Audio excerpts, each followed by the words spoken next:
All right, so I want to share with you my journey with MS, my journey on Beteseron, my journey that I'm starting with Tysabri. It all started back in 2009.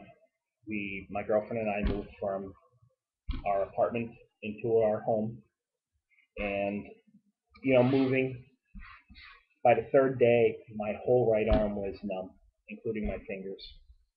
Um, Called my family doctor, let him know, hey, I'm a little numb here. I think I pulled a muscle, pinched a nerve. What can we do? He put me on a Metrodose pack and sent me to a chiropractor. While I was on the Metrodose pack, going to the chiropractor, I did a little research online, and you go and you type in numbness, arm numbness, and it comes up as you either having a heart attack or you have MS. I knew I wasn't having a heart attack. I work in the medical field, so I definitely knew it wasn't a heart attack. MS it could have been. I asked around. I asked my family, hey, has MS ever been in our family? And the answer was no. Nobody had MS in our family, so I'll take it under consideration. So I I asked if I could have an MRI on my C-spine. The doctor says, I don't think that's necessary. So, okay. Being working in the medical field, I knew a doctor who worked for the hospital in which I worked for, and I changed my services to him. He ordered me an MRI of the C-spine. MRI of the C-spine was done. It came back that I needed more images, more studies done, so they ordered me an MRI of the brain, with and without contrast, and an MRI of the C-spine with contrast, being the first one was without. So I guess now we're around March, the end of March, and I went for the MRIs, got done with the MRIs, and my girlfriend and I planned a vacation. We were going on a cruise. Arm still numb, we go on a cruise. Try to make the best of it. Had a good time, came back on a Monday. I had an appointment in neurology that Thursday. I went to my appointment in neurology.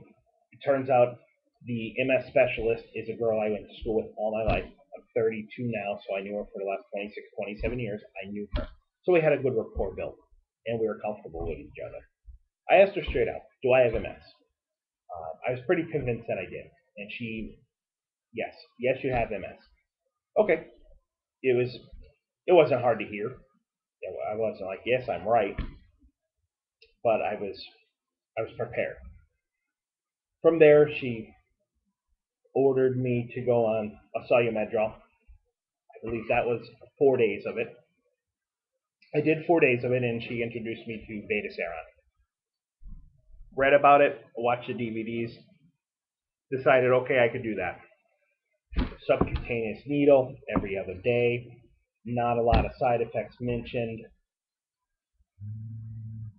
Went back, got the Solumedrol, started my Beteseron. All I pretty much had, all the reactions I had was a little sight irritation and a little reflux. Heat sensitivity, but that comes with MS patients, it's a given. So it wasn't bad. Well, about 4 months after I was on Beteseron, I had a exacerbation. Had another MRI, couple more lesions, nothing to really say, okay, Beteseron's not working. Let's give it a couple of more months. So I guess in December or January, another MRI, more lesions on my C-spine. I have a total of 4 now on my C-spine, and it went from several lesions on my brain to moderate white matter disease on my brain. Okay, Beteseron's not working. What's next? And I was introduced to Tysabri. I again came home, I read on it, I investigated it. Yeah, and I researched it online, went on YouTube, and a lot of people talk about Tysabri with the PML or with the JC virus, the worst of the worst case scenarios.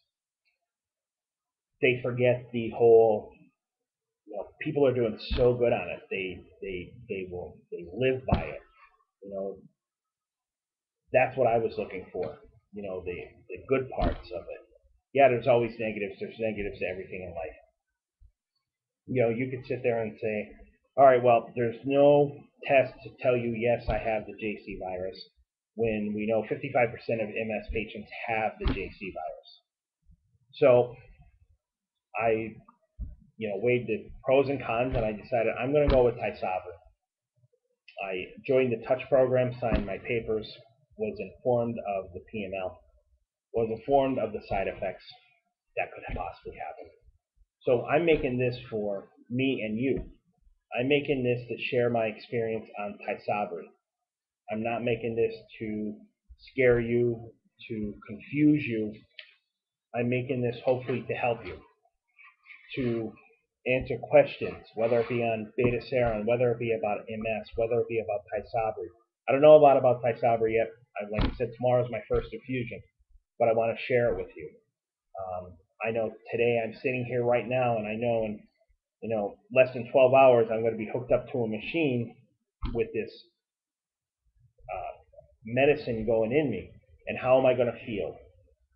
What's it going to taste like? We all know Solumedrol. You take Solumedrol, you get the infusion of Solumedrol, and you taste metallic, and your taste buds are off for a while, and you have really bad reflux. We all know that. But what's it feel like when you're getting Tysabri? Is there a hot flash? Is it a cool feeling? Like, what does it feel like? Do you get headaches? Do you vision change? Like, what do you go through? And that's what I want to share with you. My journey with Tysabri. I want to go down this crazy road of MS with you. So, like I said, if you have any questions, email me. If you want to just leave a comment, I will read it. Otherwise, I'll be back tomorrow. I will let you know how my first infusion went with Tysabri, let you know what it felt like, how it was afterwards, how it was during. If you have any questions, please do not hesitate to email me or leave a comment. I will be sure to answer them the best I can. Otherwise, I will see you tomorrow night with a full report of how my first Tysabri infusion was. Have a great day.